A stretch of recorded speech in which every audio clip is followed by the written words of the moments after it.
कुछ jutsu reality को बदल देते हैं और कुछ जुत्सु मौत को छू के वापस आ जाते हैं। लेकिन आज हम 10 ऐसे जुत्सु के बारे में जानेंगे जिन्हें देखने के बाद आप बोलोगे हेकर है भाई, हेकर है। तो चलो नारुतो एनिमे के टॉप 10 ब्रोकन जुत्सु को रैंक करते हैं। तो नंबर 10 पर है अल्ट्रा बिग बॉल रसेन शुरिकेन।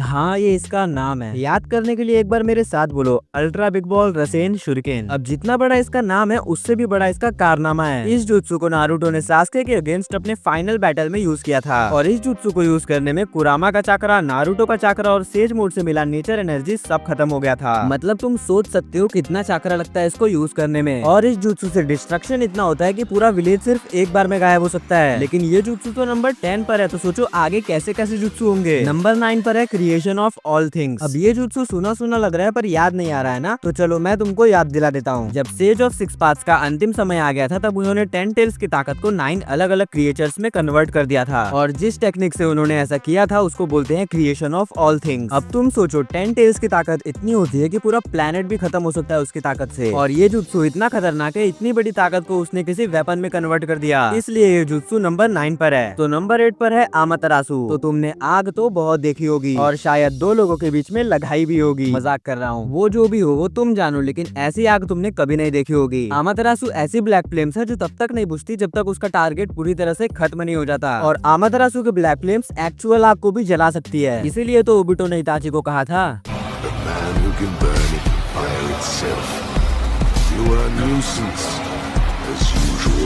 नंबर 7 पर है फ्लाइंग थंडर गॉड। अब इसे कहते हैं एब्सोल्यूट सिनेमा। इस जुत्सु का यूज करके तुम कहीं भी और कभी भी लाइट के स्पीड से टेलीपोर्ट हो सकते हो, बस उस जगह पे तुम्हारा मार्क लगा होना चाहिए। लेकिन सुनने में जितना आसान लग रहा है रियलिटी उतनी ही अलग है, क्योंकि आज तक इसे सिर्फ 2 लोग मास्टर कर पाए हैं। नंबर 6 पर है रीएनिमेशन जुत्सु। इस जुत्सु से किसी भी मरे हुए शिनोबी को वापस लाया जा सकता है, बस उस इंसान का डीएनए तुम्हारे पास होना चाहिए। इसी जुत्सु का यूज करके वॉर में मादरा और हाशिरामा जैसे लेजेंड्स को वापस लाया गया था। नंबर 5 पर है कोटो अमात्सुकामी। अभी तुमने देखा कि रीएनिमेशन कितना खतरनाक जुत्सु है, लेकिन एक ऐसा जुत्सु भी है जो रीएनिमेशन को भी बीट कर सकता है, और वो जुत्सु है अल्टीमेट गेंजुत्सु कोटो अमात्सुकामी। ये इतना पावरफुल गेंजुत्सु है कि इसे इताची ने यूज करके अपने रीएनिमेटेड फॉर्म में भी अपना खुद कंट्रोल पा लिया था। नंबर 4 पर है कामुई। इसी जुत्सु का यूज करके 14 साल के ओबिटो ने भी एक होकागे को ऑलमोस्ट बीट कर दिया था। इस जुत्सु की मदद से तुम अनटचेबल हो सकते हो, मतलब कोई भी तुम्हें छू ही नहीं सकता। और दूसरी चीज, इस जुत्सु से तुम कभी भी इंस्टेंटली टेलीपोर्ट हो सकते हो, ऐसी टेलीपोर्टेशन जो फ्लाइंग राइजिन को भी सरपास करती है। नंबर 3 पर है इज़ानामी। इस जुत्सु का यूज करके तुम अपनी बिगड़ी औलाद को सुधार सकते हो, जैसे इताची ने काबूटो को सुधारा था। इस जुत्सु को यूज करने से ओपोनेंट एक इनफाइनाइट लूप में फंस जाता है, मतलब उसके साथ एक ही चीज बार बार होती रहेगी, बार बार होती रहेगी और बार बार होती रहेगी, और जब तक वो अपनी गलती को मान के एक अच्छा इंसान नहीं बन जाता तब तक वो इस इनफाइनाइट लूप में फंसा रहेगा। नंबर 2 पर है इज़ानागी। ये जुत्सु एक बवाल है, बवाल। ऐसा जुत्सु जो रियलिटी को झूठ बना सकता है। इसे यूज करके तुम जो मन चाहो वो रियलिटी बना सकते हो, जैसे मादरा और ओबिटो मरने के बाद वापस जिंदा हो गए थे। इन शॉर्ट एक्सप्लेन करूँ तो इस जुत्सु से रियलिटी तुम्हारी मर्जी पे चलेगा। और नंबर 1 पर है मोस्ट पावरफुल गेंजुत्सु of Naruto universe, infinite Tsukuyomi. ये जुत्सु इतना ब्रोकन है कि इसे यूज करने से पूरा प्लेनेट एक गेंजुत्सु में ट्रैप हो जाता है, और इस जुत्सु को अवॉइड करके बचना नेक्स्ट टू इम्पॉसिबल है, इसलिए ये जुत्सु अनबीटेबल है, और एक बार इसमें जो ट्रैप हो गया उसका निकलना नामुमकिन हो जाता है। तो ये थे top 10 most broken jutsu of Naruto universe. लेकिन क्या तुम्हें पता है तुम भी अपने घर पर एक जुत्सु को यूज करके मुझे यहाँ पर खुश कर सकते हो, और वो जुत्सु है finger style like jutsu, comment jutsu और सब्सक्राइब जुत्सु। मिलते हैं अगली वीडियो में, सायोनारा।